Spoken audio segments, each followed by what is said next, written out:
Another Asi, a third Horpakrat, or again one seeketh instruction in Obeya, and his fellow in Wanga. And of all these, not 1 in 10,000 shall be aware of his true way. For albeit her last step is one for all, yet his next step is particular to each. Therefore is the preparation of a student that seeketh our holy order of AA most general, informing his mind of all known methods, so that his will may select among these by instinct, that after as a probationer he practiseth those which he hath preferred, and by the examination of his record, after the period appointed, thou mayst have wisdom concerning him to confirm him in those ways which are thereby showed to be germane to his true nature. More on this path. Altera de sua via. Thus I was brought into the knowledge of myself in a certain secret grade, and as a poet, by Jerome Pollitt of Kendal, Oscar Eckenstein of the Mountain, discovered manhood in me, teaching me to endure hardship and to dare many shapes of death. Also he nurtured me in concentration, the art of the mystics, but in science without lumber of theology. Allen Bennett bestowed upon me the right art of magic and our holy Kabbalah, with a great treasure of learning in many matters, but especially concerning Egypt and Asia, the mysteries of their arcane wisdom.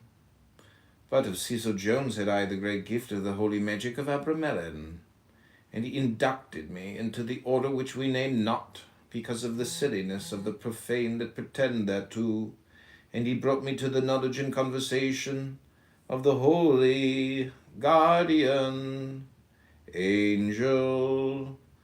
Also he was the herald of the masters of the temple, and they bade me welcome to their order, appointing a siege for me in the city of the pyramids, under the night of Pan, but for 3 years I was not willing to avail myself thereof. Now mark well this, O my son,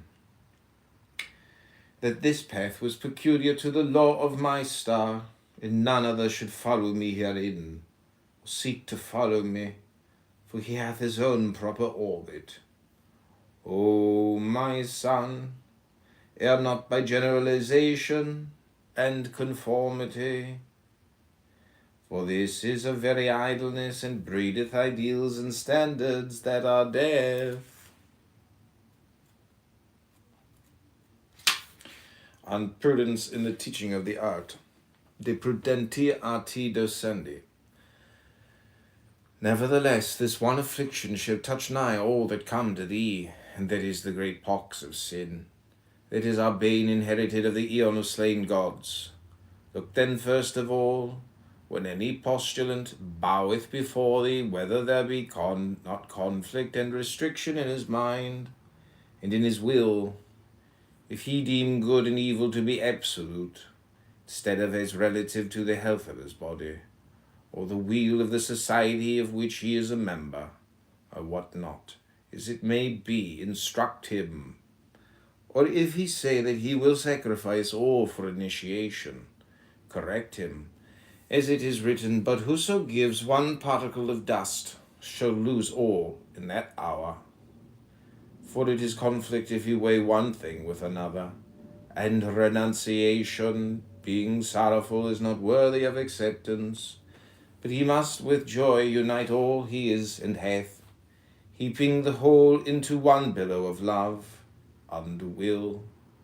Yea, O my son, until thou hast brought the postulant into our freedom from sin, and the sense and conviction thereof, he is not ready for the path of our magic and illumination, because every way soever is a going, and this sin is an obstacle and a fetter and an hoodwink on every one of them, for it is restriction, whether he set out by the meditations of the Dharma, or by our Kabbalah, or by vision or theurgy, or how elsesoever.